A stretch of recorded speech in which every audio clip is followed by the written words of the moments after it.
In this video, we're going to review the base 10 model and compare it to an area model for multiplying decimal numbers.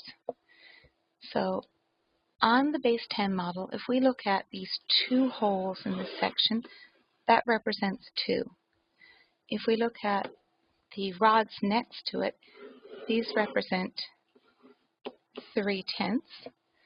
If we look at the rods below, there are 8 of them, and these represent 8/10. And if we look at the cubes in the corner, there are 12 of these, and these represent 12/100. So there's 4 distinct areas, and we're going to see how these compare to an area model just drawn with 2 simple rectangles. So along the top of my rectangle, I'm going to say that this top side is 2 and 3 units long.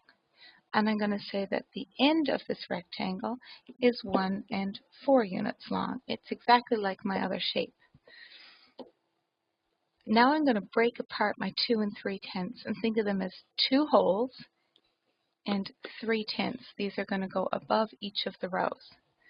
And on the side, I'm going to place 1 hole and 4/100 by each row. So all I've done is split up the number into its whole part and its tenth, or its tenth part. Sorry, that should be 4/10.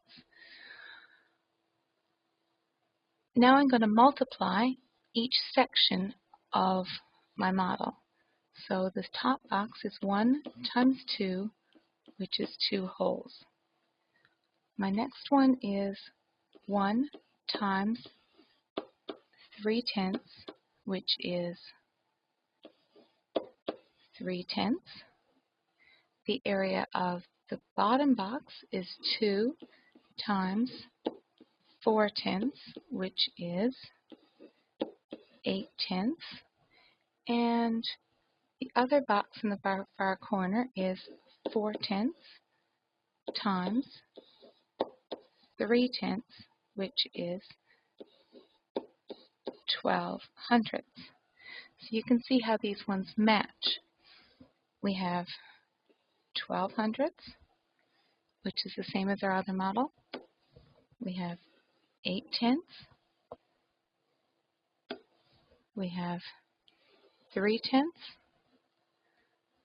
And we have our 2 holes. So now we need to add up all 4 parts.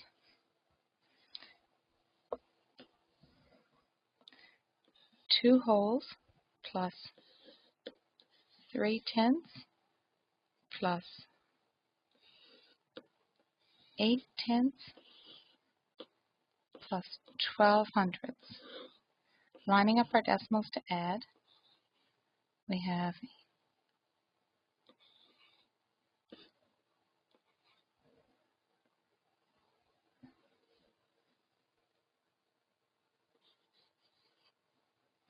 we have 3 and 22/100 for our final answer. So when we multiply 2 and 3/10 by 1 and 4/10, the area of this whole rectangle is 3 and 22/100. So the area is the surface covered, and the 2 numbers that we're multiplying are the lengths of the rectangle.